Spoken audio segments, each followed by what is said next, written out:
this week we focused on the book of Numbers, chapter 20, verses 1 through 13. And this story really is kind of a deja vu story comparatively to a story that comes out of Exodus 17, which we'll talk about briefly.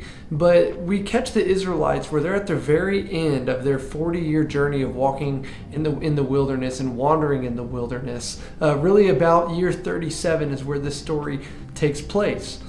And besides the Israelite group, if you will, there are three main characters that we highlighted. There's Moses and there's Aaron, who are brothers who have been together for the very beginning of this movement of the Israelites out of Egypt. And then there's also a third person, and that's Miriam. Miriam is actually the sister of Moses and Aaron and has also been there the entire time as well. And she plays a pivotal role in their lives, both personally and as God is leading them out of Egypt.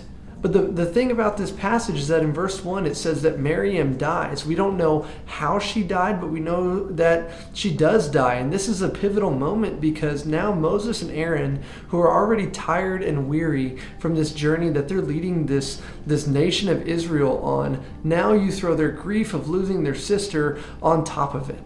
And so when we think about our lives and being obedient to Christ, all of these factors can play a role into either being obedient, choosing to, or choosing not to be obedient. And we see that with Moses and Aaron as well, because God tells Moses to speak to a rock.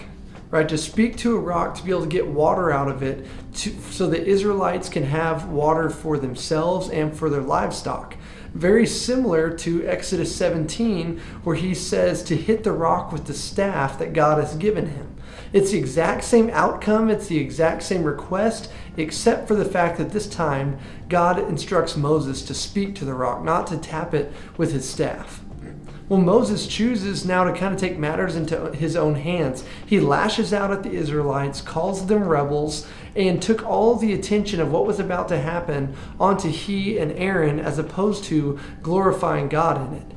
And he taps the rock with his staff like God told him not to. The water rushes out of it. The Israelites are happy. Seemingly everyone's happy except for God with Moses and Aaron. Why? Because they weren't obedient. So in this story, we see how Moses and Aaron's disobedience to God is actually a lack of trust in his power. Obedience requires two things in particular. It requires humility and submission. Humility to be able to say that my life is not actually about me, it's about the Lord. And once I understand that, then I can choose each and every day to submit to Christ and his will for my life.